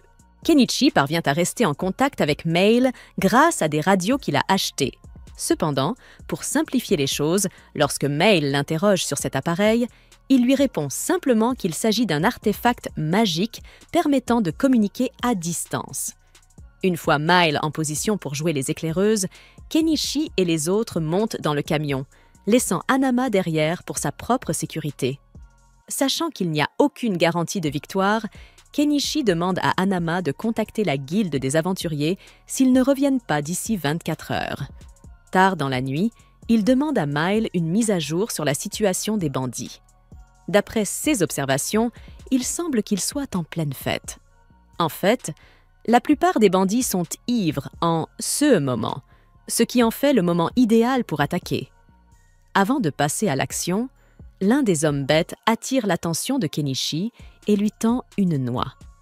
Intrigué, Kenichi lui demande ce que c'est. L'homme bête lui explique qu'il s'agit d'une pilule destinée à lui faire oublier qu'il va devoir tuer des gens. Apparemment, cette explication suffit à Kenichi, qui mord dans la pilule sans hésitation. En un instant, il est plongé dans le trip le plus intense de sa vie. Kenichi ne sait plus très bien ce qui se passe, mais il se souvient de sa mission. Il s'installe alors au volant et fonce à travers la forêt comme un dément. Dans le camp des bandits, C.S. dernier continue de festoyer sans se douter de rien. Soudain, alors que deux d'entre eux remarquent l'approche du camion, ils sont abattus d'une balle dans la tête par Mail. Ensuite, ils doivent franchir la porte du château. L'ancien grimpe alors sur le toit du camion et lance un sort d'explosion, créant un énorme trou dans la structure. À ce stade, tout le camp des bandits est en alerte maximale. Mais il est déjà trop tard, car Kenichi et les autres sont à l'intérieur. Comme les bandits étaient en train de boire avant l'attaque, ils sont ivres et n'ont pas d'armure. Meili et ses frères en profitent pour éliminer rapidement les premiers qui s'approchent. Norspal descend alors du camion, ravi à l'idée d'enduire sa nouvelle épée du sang de ses ennemis. Kenichi est tellement impressionné par la force de Norspal qu'il baisse sa garde, offrant une opportunité à un bandit qui tente de le poignarder dans le dos. Heureusement, le lynx intervient à temps pour le sauver. D'autres bandits sortent des ruines, alors Kenichi décide de passer aux choses sérieuses et invoque sa pelleteuse pour les écraser. Les hommes bêtes continuent de faire de leur mieux pour éliminer le plus grand nombre possible d'ennemis, tandis que Norspal se pavane, démontrant sa supériorité sur les bandits. Alors que Kenichi tourmente les bandits avec sa pelleteuse, il déchire accidentellement un mur et découvre une multitude de prisonniers enfermés à l'intérieur. Il vérifie rapidement si Primula se trouve parmi eux, mais à son grand effroi, il réalise que Shaga avait anticipé leur mission de sauvetage. Le chef des bandits tient Primula en otage au sommet de la tour. Primula est soulagé de voir que Kenichi est réellement venu la sauver, mais Shaga, lui, est terrifié. Tous ces hommes ont été anéantis et il n'aurait jamais imaginé que ses ennemis seraient aussi puissants. Cependant, même face à cette situation désespérée, Shaga pense toujours avoir l'avantage. Il ordonne à Kenichi et aux autres de déposer leurs armes immédiatement, sinon il poignardera Primula sur le champ. Tout le monde se fige, ne voulant pas risquer la vie de la jeune fille. Mais Kenichi, lui, n'a aucune intention de laisser Shaga s'en sortir aussi facilement. Alors que Shaga est distrait, Kenichi achète rapidement un pointeur laser et signale à Mail de tirer sur Shaga au moment opportun. Mail comprend le plan et Kenichi utilise le pointeur laser pour aveugler Shaga à l'œil. Dès que Shaga grimace sous la douleur, il lâche Primula et Mail prend le tir parfait, le touchant à l'épaule. Kenichi monte alors les escaliers pour sauver Primula, mais juste au moment où Shaga retrouve la vue et se prépare à frapper. La fille esclave utilise sa magie pour le faire tomber dans les escaliers. Avec Shaga étendu sur le sol, Mail réussit un tir précis à la tête, mettant fin à la menace une bonne fois pour toutes. Après la victoire et avec Primula en sécurité, le groupe envoie Mayanji à Dahlia pour annoncer la bonne nouvelle à Unama. Pendant ce temps, Kenichi range ses véhicules et achète des vêtements pour les prisonniers libérés. Tandis que tout le monde se nettoie, Kenichi remarque la petite fille et demande à Primula de l'aider à se laver. Primula regarde les ciseaux que Kenichi lui donne pour couper les cheveux de la fille et lui demande immédiatement si elle peut en acheter davantage, car cela ferait un article très populaire. Les autres femmes lui rappellent rapidement qu'elle est nue, ce qui la fait rougir et reculer, gênée. Une fois tout le monde nettoyé et habillé, Kenichi se présente à la petite fille, qui s'appelle Animon.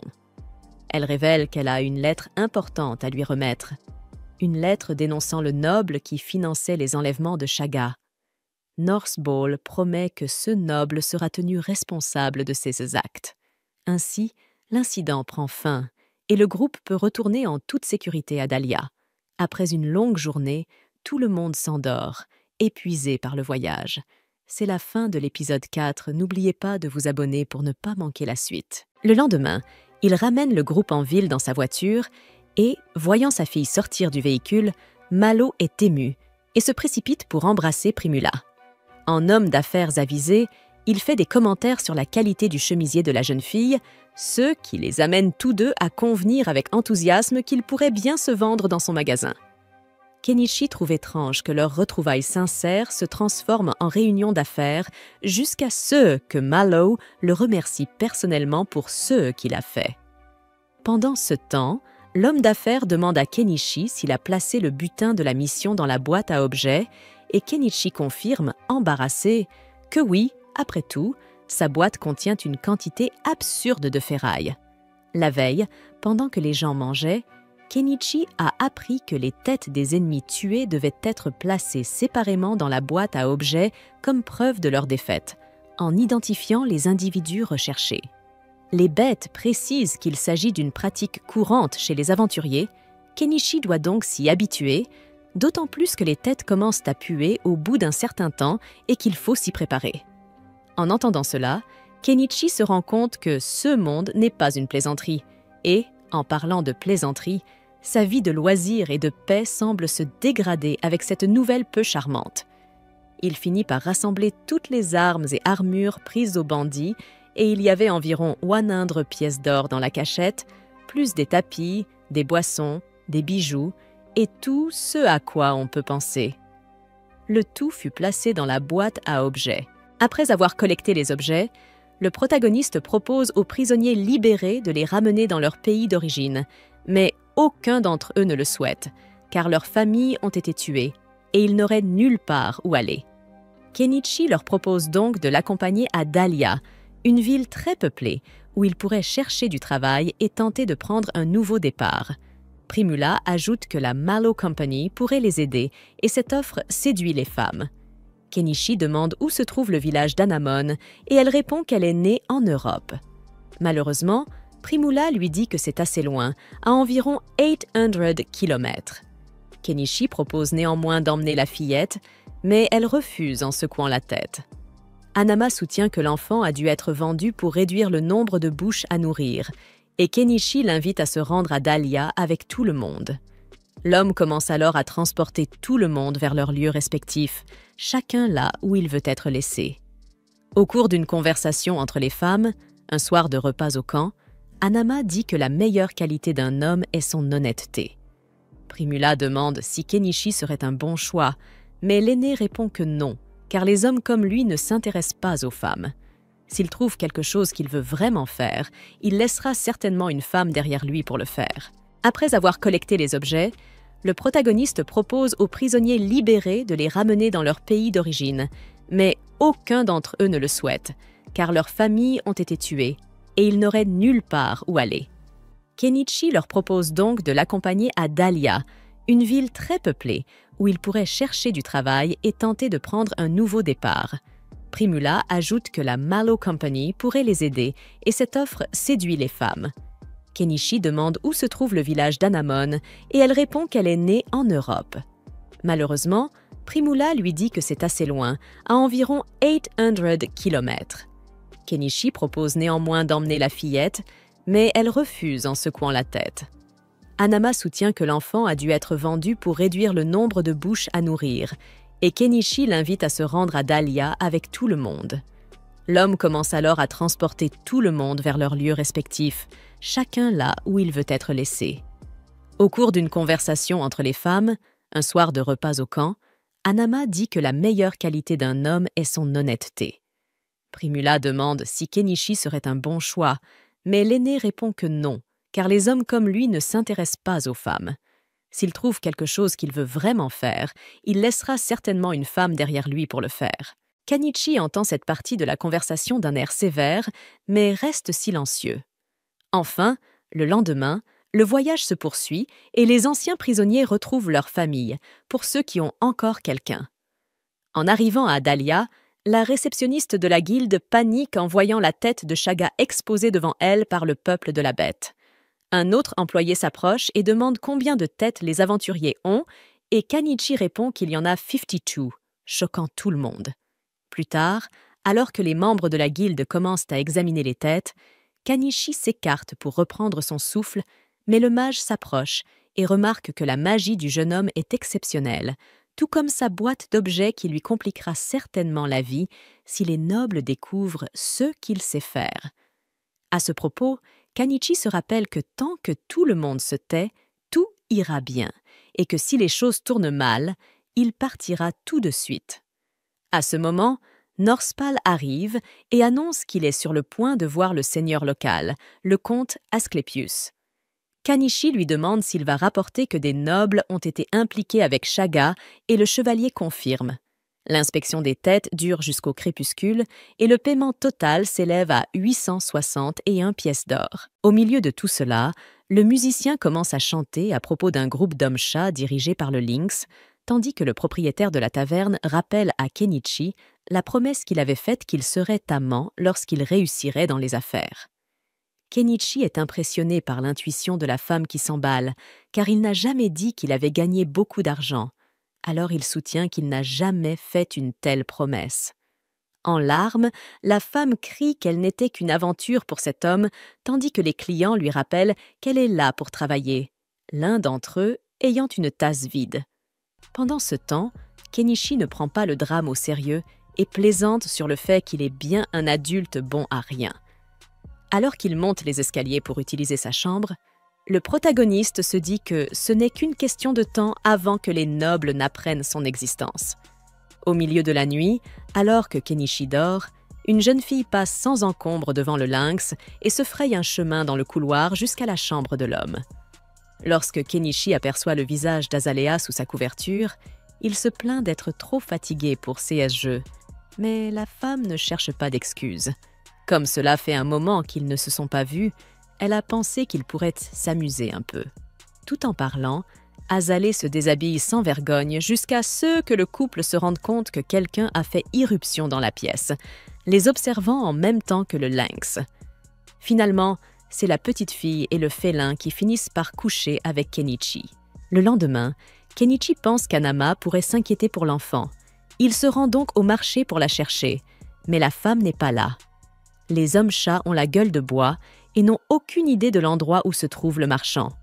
Kenichi décide donc de s'occuper de quelques tâches, comme la vente d'équipements pris à des bandits, qui lui rapportent 32 pièces d'or. Il vend ensuite des objets de Chomet à la Mallow Company pour 35 pièces, et plus tard, après avoir vendu des meubles et des arcs à la Old Man's Tool Shop, il gagne encore 22 pièces d'or. Au total, cela lui rapporte 17 800 000 yens. Répartis entre les 7 membres de l'équipe d'expédition, chacun recevra 12 pièces. Kenichi décide d'en donner une partie à Hanama et aux femmes qui ont choisi de rester à Dahlia. Après avoir dîné avec les hommes bêtes, Kenichi ramène Hanamon chez lui, à côté du lynx, où Hanama est très inquiète. Plus tard, alors qu'elle prend le thé, la petite fille avoue qu'elle veut rester avec Kenichi. Malheureusement, Hanama suggère qu'elle pourrait apprendre à la petite fille à gérer un commerce, afin qu'elle ne se sente pas seule puisqu'ils vivraient ensemble. Mais la petite fille insiste sur le fait qu'elle veut vivre avec l'homme. En fin d'après-midi, Hanama part en calèche en direction de la ville et Kenichi a de sérieux doutes quant à l'issue de cette histoire. Sur le chemin du retour, il demande à Hanamoen pourquoi elle veut vivre avec lui et elle répond que c'est parce qu'il la nourrit jusqu'à ce qu'elle soit rassasiée. Kenichi accepte donc de servir le dîner et de régaler la jeune fille d'un délicieux repas, ce qui le rend heureux de voir qu'elle aime sa cuisine. Plus tard, Kenichi s'apprête à prendre un bain et la petite fille insiste pour qu'ils se baignent ensemble. Au moment de dormir, l'enfant veut dormir à côté de lui. Honnêtement, Kenichi trouve curieux de se retrouver soudainement avec une fille adoptive, mais les choses sont allées trop vite et il se laisse porter par le courant. Cependant, tout n'est pas rose. Le jour où le père et la fille se sont endormis, un groupe de personnes cagoulées s'approche de la cour de la maison. Dans la scène suivante, Kenichi fait un bref cauchemar au sujet de ses journées épuisantes au bureau et de sa vie passée, et se réveille haletant dans son lit. 15 jours plus tard, la nuit Morse Bolt reçoit le titre de baron pour avoir vaincu Shaga, s'est emparé d'un petit territoire et commence à recruter des gens pour y vivre, et est également à la recherche d'une femme. Pendant ce temps, certains habitants se voient retirer leur titre de noblesse pour avoir engagé Shaga pour kidnapper Primula. Ironiquement, en se promenant dans la ville, Anemone voit un drusina utilisé par un habitant et Kenichi se souvient que les Malos se sont moqués de lui lorsqu'il a présenté le projet, mais que les plus malins ont fini par utiliser l'idée. Ils se sont même excusés de s'être moqués de l'étranger et lui ont versé 5 pièces d'or pour son idée, car, selon Malo, l'une des devises de l'entreprise est de toujours montrer de la gratitude pour une idée. Après la réunion, alors qu'il quitte l'entreprise, les silhouettes encapuchonnées continuent de suivre Kenichi et Anemone. Une fois l'examen terminé, le groupe récupère la récompense et la divise à nouveau en parts égales. Kenichi rend l'argent qu'il a emprunté à Malo pour préparer la mission et en distribue une partie aux femmes qu'il a sauvées. Quant à Hanama, elle accepte au moins une pièce d'or et offre même un fruit à Anemone.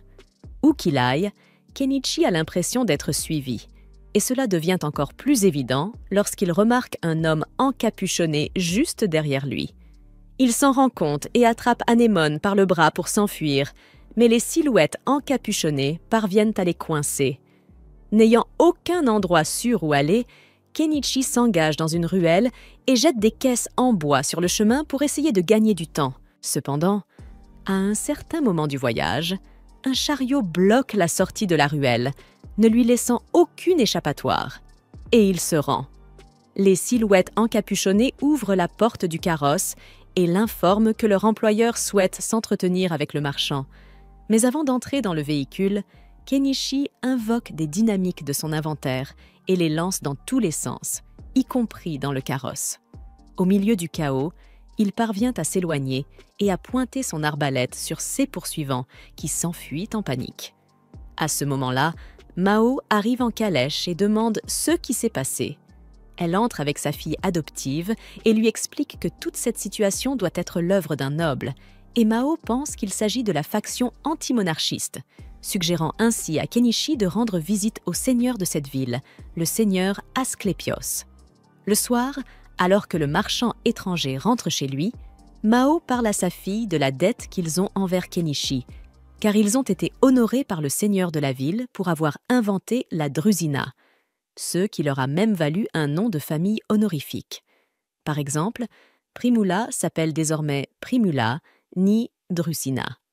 Le lendemain, seule dans sa chambre, la femme se souvient qu'au début, Elle ne voyait en Kenichi qu'un homme fade d'âge moyen, mais qu'elle a vite reconnu son grand talent et sa personnalité. C'est pourquoi Primula a tout fait pour attirer l'attention de cet homme, mais rien n'y a fait.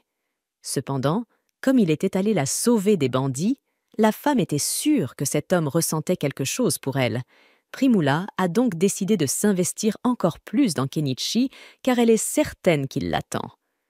Excitée, elle court vers la maison de l'homme pour lui dire tout ce qu'elle ressent, mais en arrivant, elle pleure en voyant que sa maison a disparu. Elle se souvient de ce qu'a dit Hanama sur le fait que Kenichi est quelqu'un qui ne s'installe pas à cause d'une femme. Pendant ce temps, Kenichi rencontre Fuyu sur une moto et tous deux discutent. Fuyu lui demande où il va. Kenichi se souvient de tout ce qu'il a fait pour arriver en moto avec Anemone et le lynx. Il avait entreposé sa maison et tout ce qu'il pouvait autour, puis il est finalement parti pour de bon. En se souvenant de cela, il dit à Fuyu qu'il s'embarque pour un voyage sans destination fixe avec sa famille, à la recherche de la vie paisible dont il a longtemps rêvé. Kenichi et Anemone voyagent depuis longtemps à Seustad. Ils se trouvent donc à environ 100 km de Dahlia, mais seulement à 6 km de la prochaine ville, Estrantia. En attendant, ils campent avec Anemone et préparent toutes sortes de repas délicieux, ceux qui se rapprochent assez du mode de vie paisible qu'il a toujours souhaité. Cependant, puisqu'il est avec Anemone, il veut trouver un endroit où s'installer rapidement, pour son bien. Pour l'aider à localiser la prochaine ville, Kenichi achète un drone et le fait voler dans les airs afin d'explorer la région. Il découvre que cette rivière mène à un lac et qu'Estrantia doit se trouver de l'autre côté. Il prend donc Anemone et le Bobcat et commence à descendre le courant. Ils finissent par arriver à un endroit offrant une très belle vue sur le lac. Kenichi laisse alors Anemone et le Bobcat jouer un peu dans l'eau et, trouvant l'endroit magnifique, il décide d'y installer sa nouvelle maison.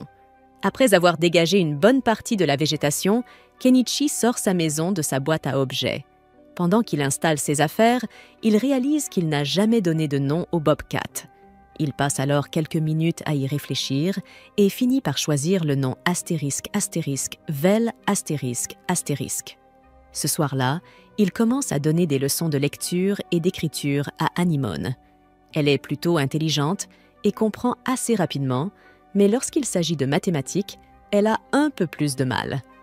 Alors qu'Anemone se creuse la tête pour résoudre ses exercices de maths, Kenichi jette un coup d'œil à sa boutique en ligne pour voir s'il existe un moyen d'obtenir du diesel à bas prix. Jusqu'à présent, il utilisait du kérosène et des additifs pour fabriquer son propre diesel. Cependant, il se souvient avoir vu une émission expliquant qu'il était possible de produire du biodiesel à partir d'huile de cuisson. Ne comprenant pas bien le processus, il décide d'acheter quelques livres sur le sujet. Pendant qu'il lit, Anemone termine ses devoirs et demande à Kenichi si elle peut lire avec lui. Kenichi lui dit qu'elle ne pourra pas le comprendre, car le livre est écrit dans la langue de son pays natal. Mais Anemone insiste en disant qu'elle veut apprendre cette langue aussi. Puisqu'elle est si motivée à l'apprendre, Kenichi lui achète un livre pour enfants et elle se met immédiatement à l'étudier avec enthousiasme. Ensuite, Kenichi commence à installer un camouflage autour de sa maison pour qu'elle soit moins visible. Alors qu'il s'affaire à cette tâche, il entend un bruissement dans les buissons. Instantanément sur ses gardes, il sait que ce bruit pourrait indiquer la présence d'un monstre. Il charge alors son arbalète, prêt à attaquer toute menace qui s'approcherait. Mais à sa grande surprise, la source du bruit n'est autre que Mail. Elle était anéantie lorsque Kenichi avait disparu sans lui dire un mot. Elle a donc travaillé dur pour suivre son odeur et l'a suivi jusqu'ici. Et maintenant qu'elle est là, elle n'a nulle part ailleurs où aller, alors elle annonce qu'elle va vivre avec Kenichi à partir de maintenant. Kenichi n'y voit pas d'inconvénient, et Analine semble très bien s'entendre avec Mail, donc il est convenu que Mail vivra avec eux. Pendant le dîner, Kenichi lui demande s'il s'est passé quelque chose d'intéressant depuis son départ de Dahlia. Mail ne pense pas que grand-chose ait changé, mais elle se rappelle avoir entendu que Norspal a demandé Primula en mariage et qu'ils vont bientôt se marier. Kenichi est heureux que Primula ait réussi à tourner la page et se soit fiancée à un homme bien comme Norspal, mais il ne pourra pas assister au mariage, étant donné la distance qui les sépare maintenant. Plus tard dans la nuit, il prend son bain avec Anamon, comme d'habitude, tandis que Mail se lave à côté d'eux. Une fois tout le monde séché, ils retournent à l'intérieur. Anamon montre à Mail le livre japonais que Kenichi lui a donné, et elle l'adore, car même si elle ne peut pas lire les mots, les illustrations rendent l'histoire facile à comprendre. En l'entendant dire cela, Kenichi a une idée. Puisque les livres sont très précieux dans ce monde, il pourrait probablement réaliser un bon profit en vendant des livres illustrés ici. Bien que les histoires japonaises ne soient peut-être pas adaptées aux habitants de ce monde, Kenichi demande à Anamon et Mail si elles connaissent des légendes locales. Elles sont toutes les deux ravies de cette question, car elles connaissent de nombreuses légendes anciennes, mais l'une d'entre elles attire particulièrement l'attention de Kenichi. Il leur demande alors de lui en dire plus sur la légende de l'elfe de la forêt. Kenichi trouve l'histoire vraiment bonne. Alors ils se mettent immédiatement au travail pour en dessiner les illustrations. Une fois son dessin terminé, il achète une presse à encre et l'utilise pour créer plusieurs copies du livre. Il offre ensuite les 2 premiers exemplaires à Mail et Anamon, et les filles adorent leurs livres. Cependant, alors qu'elles regardent les images, Kenichi aperçoit un bateau approcher, ce qui pourrait être un problème. Il demande alors aux filles de rentrer à l'intérieur pour le moment. Lorsque le bateau atteint la rive, Kenichi pointe son arbalète sur les hommes à bord et exige de savoir pourquoi ils sont là. L'un des hommes lui dit de se calmer, expliquant qu'ils ne sont pas là pour causer des ennuis. Il vient du village de Santanka et après avoir remarqué qu'une nouvelle personne s'était installée de l'autre côté du lac, ils ont décidé de venir voir de plus près pour s'assurer qu'il ne s'agissait pas de bandits. Cette explication rassure un peu Kenichi, qui abaisse son arbalète et explique qu'il est un marchand qui vient tout juste d'emménager ici. À ce moment-là, Vel s'approche de Kenichi et l'homme-bête est stupéfait.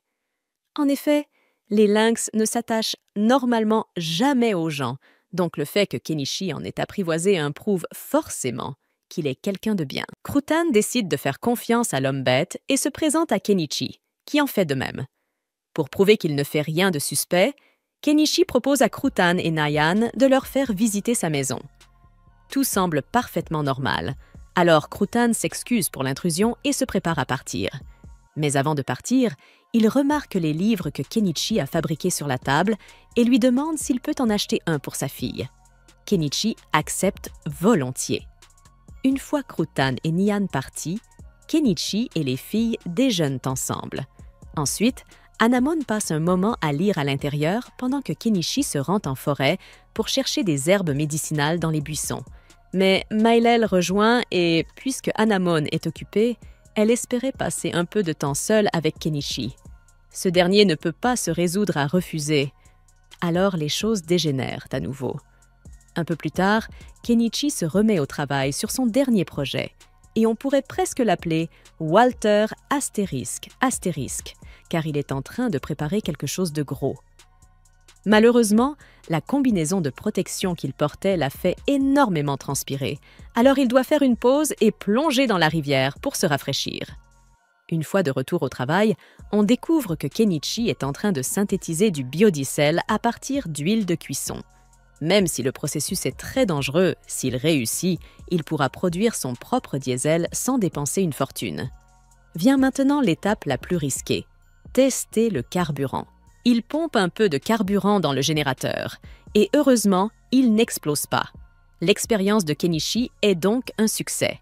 La prochaine étape est de visiter la ville d'Estrantia, alors Kenichi se met en route avec Mail et Anamon à ses côtés. Dès leur arrivée en ville, leur premier arrêt est la guilde des aventuriers, car Kenichi doit s'y inscrire.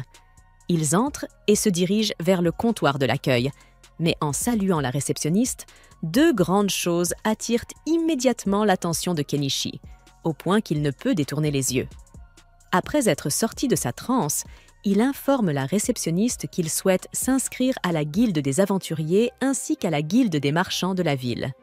Mail en profite également pour s'enregistrer en tant qu'aventurière.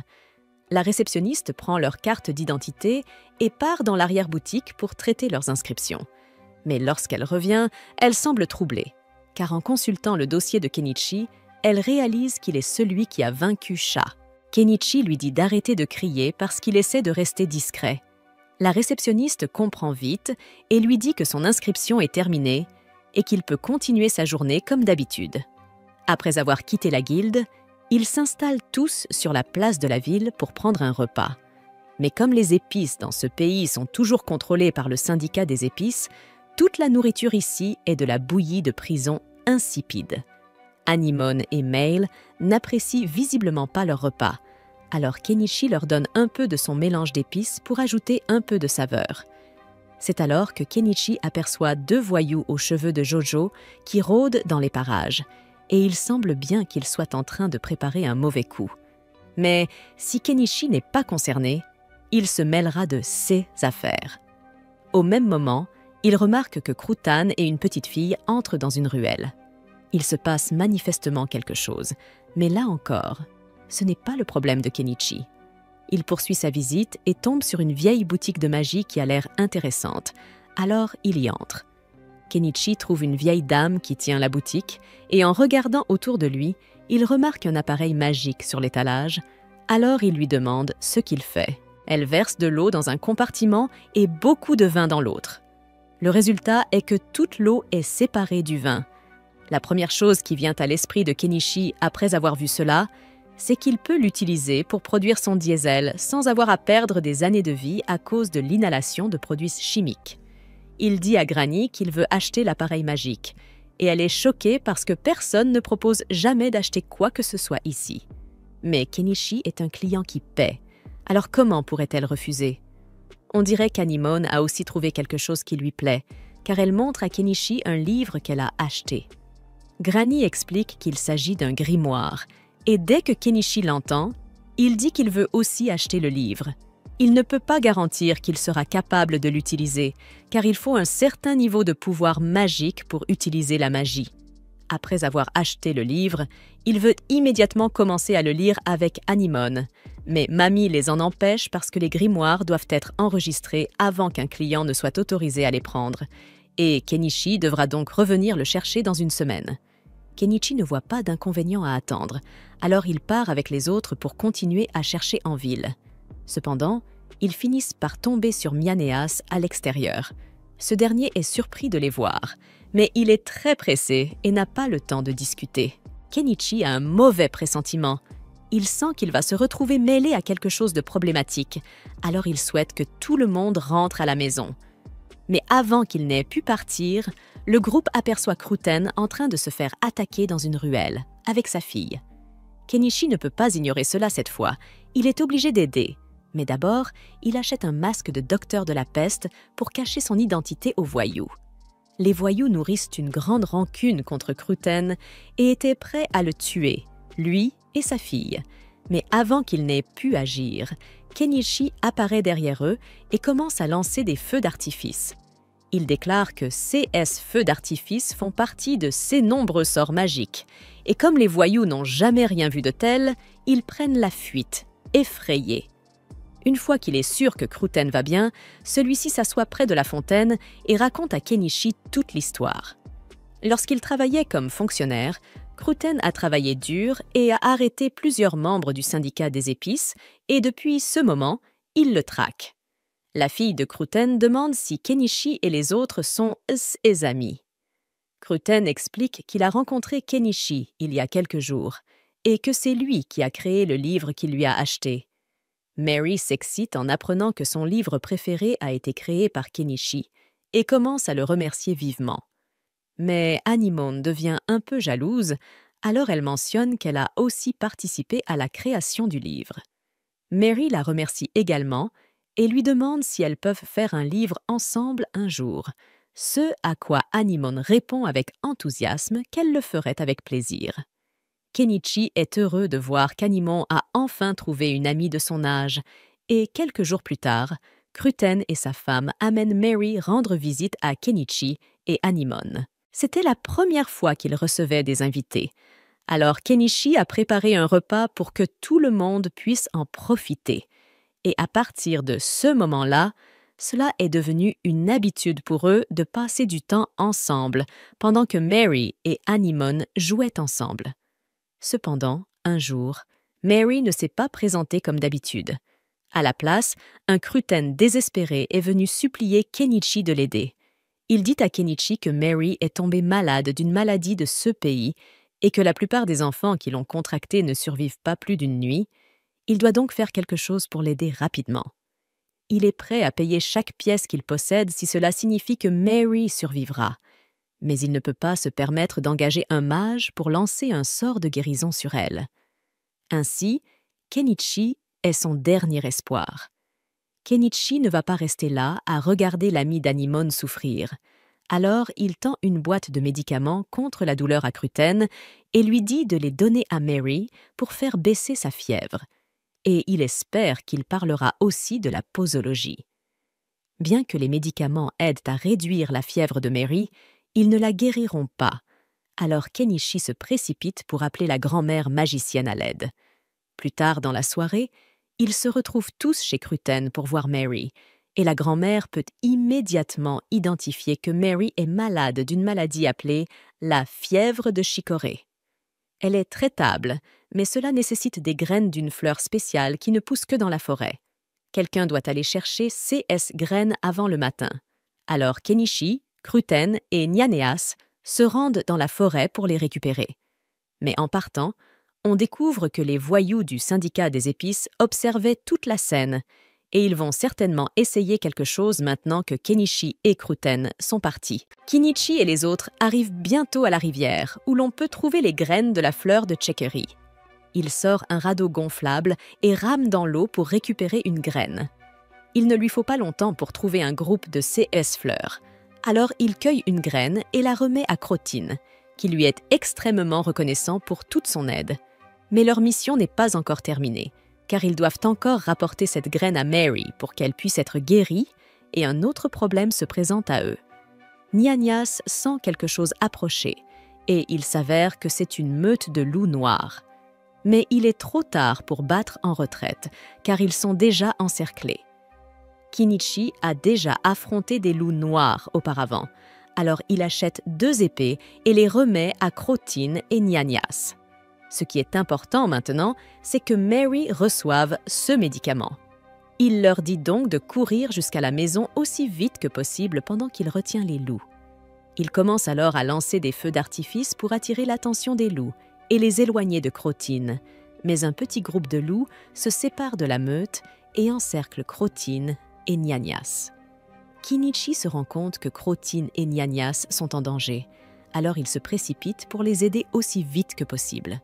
Mais pendant ce temps, on voit les voyous de tout à l'heure cachés derrière les arbres, et il semble qu'ils contrôlent les loups avec une sorte de sifflet. Les loups commencent à attaquer Nyaneas et Crotine, alors les deux se défendent avec les épées que Kenichi leur a données. Les voyous sont furieux que Crotine parvienne d'une manière ou d'une autre à survivre, mais toute leur malveillance permet à Vel de sentir leur présence, et elle ne perd pas de temps pour les mettre tous à terre. Vel commence ensuite à attaquer le Dogman, ce qui le fait lâcher son sifflet, et à ce moment-là, tous les loups cessent d'attaquer Crotine. Kenichi voit cela et comprend que les voyous contrôlaient les loups depuis le début. Comme le Dogman a perdu son sifflet, il dit à Nyaneas de prendre Crotine et de partir d'ici tant qu'ils en ont encore la chance. Le Dogman parvient à se débarrasser de Vel et récupère son sifflet pour ordonner aux loups de poursuivre Crotine. Mais ces derniers semblent trop effrayés pour bouger. Personne ne comprend ce qui se passe, jusqu'à ce qu'un énorme ours apparaisse soudainement. Les loups réalisent alors à quel point ils sont en danger et s'enfuient de la forêt. La première victime de la fureur de l'ours est le Dogman, qui, après avoir été jeté au sol, semble bel et bien mort. L'ours change alors de cible et se dirige vers Kenichi, mais Vel se met en travers de son chemin et commence à griffer le visage de l'ours. Kenichi remercie Vel pour son aide, puis sort d'autres feux d'artifice pour essayer d'effrayer l'ours. Cette fois, il utilise une quantité 10 fois supérieure à la normale, et il est certain que cela fera fuir la bête. Mais à sa grande surprise, l'ours mange les feux d'artifice, ce qui provoque une énorme explosion dans sa bouche. Alors que l'ours est encore étourdi par les feux d'artifice, Kenichi en profite pour sortir sa lourde machinerie et asséner un coup sur le visage de l'ours pour l'achever. Maintenant que l'ours est mort, Kenichi range son corps dans son inventaire, ainsi que sa pelleteuse, et il est soulagé d'être sorti vivant de ce combat. Toutefois, il doit encore réfléchir à ce qu'il va faire du Dogman inconscient. Un peu plus tard, Kenichi retourne chez Croton pour voir si Mary va mieux. Grâce aux médicaments qu'il a récupérés, elle est sur le point de se rétablir complètement, et Croton ainsi que sa femme sont profondément reconnaissants envers Kenichi. Kenichi n'est pas du genre à sauver les autres sans raison, mais il doit admettre que l'aider lui a procuré un certain sentiment de satisfaction. C'est alors qu'il se souvient qu'il a quelque chose d'important à discuter avec Croton, et il doit lui parler en privé pendant un moment. Les deux hommes sortent à l'extérieur, et Kenichi explique à Croton qu'il a réussi à conclure un accord avec le Dogman dans les bois. Il a pansé les blessures du Dogman pour éviter qu'il ne meure, et en échange, le Dogman a promis de ne plus jamais faire de mal à Croton ni à sa famille. Le Dogman a accepté les termes, bien qu'il n'ait aucun contrôle sur les autres voyous, car beaucoup d'entre eux ont de grandes rancunes contre Croton et continueront sûrement à le traquer. Cependant, ce serait peut-être une autre histoire si Croton quittait cette ville. Kenichi dit à Croton qu'il serait peut-être judicieux de partir, car cela garantirait que plus personne ne vienne après lui ou sa famille. Croton admet que partir serait la meilleure option, mais il n'a littéralement nulle part où aller, et il ne peut pas se rendre à Dahlia puisque le syndicat des épices y opère également. Kenichi réfléchit un instant et trouve une bonne solution au dilemme de Croton. Kenichi connaît un chevalier nommé Northball qui vient de devenir baron. En tant que tel, il recrute actuellement des gens pour vivre sur ses terres. Si Kenichi écrit une lettre à Northball pour lui vanter les mérites de Croton, il serait presque certain que ce dernier accepterait de le laisser s'installer chez lui. Plus tard dans la journée, Kenichi se rend en ville pour vendre l'ours qu'il a tué à la guilde. L'homme chargé de la dissection est stupéfait que Kenichi ait pu vaincre un ours à défense tout seul, mais Kenichi répond qu'il a simplement eu de la chance. Quoi qu'il en soit, il souhaite garder la viande et la pierre magique de l'ours pour lui-même, et vendre le reste à la guilde. L'homme comprend, mais étant donné la taille de l'ours, il lui faudra beaucoup de temps pour terminer la dissection. Il demande donc à Kenichi de revenir dans la soirée. Kenichi accepte d'attendre un peu, et comme il n'est encore que midi, il décide de rentrer chez lui pour terminer l'un de ses projets. En passant devant une boutique, il remarque un visage familier à l'intérieur, et il semble que cette personne cherche quelqu'un qui compte beaucoup pour elle. De retour chez Kenichi, il se met enfin à utiliser l'artefact qu'il a acheté pour fabriquer son biodiesel. Après de nombreuses manipulations chimiques qui feraient probablement exploser votre maison si vous essayez de les reproduire, Kenichi parvient enfin à créer ce qu'il pense être du diesel pur pour ses moteurs. Le seul moyen de savoir si cela fonctionne est de le tester dans son générateur. Lorsqu'il l'allume, le générateur n'explose pas, ce qui signifie que son expérience est un succès. Grâce à cette méthode, il a pu produire 1 litre de diesel pour seulement 300 yens, contre 3000 yens par litre auparavant. Cet artefact s'est donc révélé être un excellent investissement. Le lendemain, Kenichi rentre enfin chez lui et raconte aux autres ce qui s'est passé pendant son absence. Mais Maëlie est contrariée car il est parti vivre une aventure incroyable sans la prévenir. Kenichi lui explique qu'il n'avait pas le temps de venir la chercher et qu'il avait besoin de quelqu'un pour s'occuper d'Anamon pendant son absence, donc il était impossible pour Maëlie de l'accompagner. Quelques jours plus tard, Croton et sa famille décident finalement de déménager pour leur sécurité. Crewband part d'abord vers le territoire de North Falls pour tout préparer, tandis que Mary et sa mère restent derrière, car Mary n'est pas encore complètement rétablie. Alors que Kenichi et Maëlie se promènent à l'extérieur, Maëlie détecte une odeur de sang et aperçoit un Dogman caché derrière un arbre. Kenichi le reconnaît immédiatement comme étant celui qu'il avait rencontré quelques jours auparavant. Il lui demande ce qu'il fait ici, et le Dogman répond simplement qu'il a promis de ne pas faire de mal à Croton. Il est seulement là pour régler quelques détails afin de s'assurer qu'aucun autre voyou ne s'en prenne à lui. Après tout, les Dogmen tiennent toujours leurs promesses. Cependant, après sa série de meurtres, le Dogman ne peut plus rester dans cette ville, alors il prévoit de partir lui aussi. Une fois cela réglé, Kenichi laisse de la nourriture pour Meili et Anima, car il doit retourner en ville pour récupérer quelques affaires. Tout d'abord, il se rend à la boutique de la vieille femme pour voir si son grimoire est enfin prêt. Heureusement, elle a terminé toutes les démarches d'enregistrement et Kenichi peut enfin récupérer son grimoire. En l'examinant, Kenichi est surpris de constater qu'il y a une pierre magique incrustée dans le livre. La femme lui explique que l'incantation inscrite dans le grimoire est liée à cette pierre magique et que sans elle, le sort ne s'activera pas. Kenichi ne comprend pas vraiment ce qu'elle veut dire, mais il prévoit de se pencher sur la magie plus tard. Ensuite, il se rend à la guilde des aventuriers pour récupérer ses objets. Lorsqu'il arrive, tout est déjà emballé et prêt à être récupéré. Alors, il les range dans son inventaire. Il se dirige ensuite vers le comptoir pour récupérer son paiement pour les pièces qu'il a vendues à la guilde, mais Kenichi peine à se concentrer sur l'argent avec CS2 melons suspendus devant lui. Il se ressaisit enfin, prend son argent et quitte la guilde. Cependant, alors qu'il marche dans la rue, il ressent une étrange sensation, comme si quelqu'un l'observait. Il s'avère que la sensation de Kenichi était exacte, car il était effectivement observé, et c'était Primula. Kenichi est choqué de la voir et lui demande ce qu'elle fait ici, aussi loin d'ici. Mais Primula lui reproche de l'avoir laissé sans même lui dire au revoir. Kenichi tente d'expliquer que la seule raison pour laquelle il est parti de Dahlia était à cause des nobles qui essayaient de le capturer. Mais Primula pense toujours qu'il aurait dû au moins lui dire au revoir. Kenichi se rend compte que cette scène attire l'attention. Alors il demande à Primula si elles peuvent continuer cette discussion dans un endroit plus privé. Primula le conduit à l'hôtel où elle séjourne et recommence à crier sur Kenichi pour être parti sans lui donner la chance de le remercier pour tout ce qu'il a fait pour elle. Kenichi ne pense pas avoir fait grand-chose, mais Primula lui rappelle qu'il lui a sauvé la vie et qu'elle lui doit une énorme gratitude.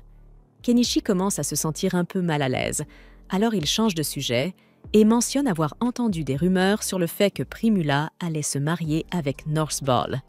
Cependant, bien qu'il y ait eu des discussions à ce sujet, Primula a finalement rejeté les fiançailles.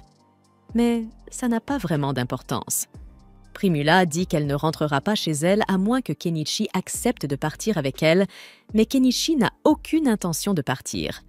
Alors Primula déclare qu'elle restera ici avec lui. Kenichi voit bien qu'elle ne bluffe pas. Alors il ne fait pas beaucoup de ventes aux enchères ici, mais il est quand même surpris qu'elle ait réussi à découvrir qu'il vivait dans cette ville. Primula explique qu'après le départ de Kenichi, elle a passé tous ses jours à consulter le registre de la guilde pour voir si le nom de Kenichi apparaissait quelque part dans une autre ville. Et bien sûr, elle a trouvé son nom un jour sur un registre mis à jour, alors elle a immédiatement pris un carrosse et s'est rendue directement ici. Maintenant qu'elle l'a retrouvé, elle va droit au but et demande à Kenichi de lui donner les coups les plus sournois que l'on connaisse ce soir. Kenichi est surpris, mais il voit à quel point Primula est sérieuse. Alors il accepte et ils montent tous les deux dans sa chambre. Dès qu'ils arrivent dans la chambre, Primula commence à enlever tous ses vêtements parce qu'elle ne peut plus attendre. Et vous savez ce qui se passe à partir de là. Le lendemain matin, Kenichi revient chez lui avec Primula. Et au début, Anamone et Mail sont très excités de le voir. Mais cette excitation s'estompe rapidement quand elle voit Primula, et Primula se fâche parce qu'elle pense que Kenichi l'a laissé derrière lui et a choisi d'emmener Mail avec lui. Kenichi lui dit qu'il n'a pas choisi d'emmener Mail. Mail l'a retrouvée toute seule. La seule personne qu'il a choisi d'emmener avec lui est Anamone. Mais Primula va-t-elle vraiment se laisser aller à être jalouse d'une enfant? Kenichi a raison. Primula se calme pour l'instant et Anamone fait promettre à Kenichi qu'il ne ramènera pas d'autres femmes, ce qui énerve à nouveau Primula, qui pense que Kenichi a ramené des femmes à la maison. Plus tard dans la nuit, Kenichi se prépare à prendre un bain, mais au moment d'y entrer, toutes les filles disent qu'elles veulent y entrer avec lui. Il ne veut pas avoir à gérer cela et décide d'acheter un deuxième baril pour qu'il y ait 2 bains. Une fois que tout le monde a pris son bain, Kenichi installe un sèche-cheveux et s'assoit à la table pour essayer le grimoire. Il lit les incantations pour un sort de boule de feu, mais lorsqu'il termine le sort, ses craintes se confirment, car rien ne se passe. Cela signifie qu'il n'a aucun pouvoir magique et qu'il vient de gaspiller une tonne d'argent pour un livre qu'il ne peut pas utiliser. Il commence à réfléchir à un moyen de vendre le grimoire pour récupérer un peu d'argent, mais pendant qu'il était distrait, Anamon l'a ramassé et a commencé à le lire. Mais cette fois-ci, il se passe vraiment quelque chose. Il semble qu'Anamon possède un certain pouvoir magique, car elle a réussi à lancer la boule de feu à la perfection dès le premier essai. Dommage qu'il soit dans une cabane en rondin.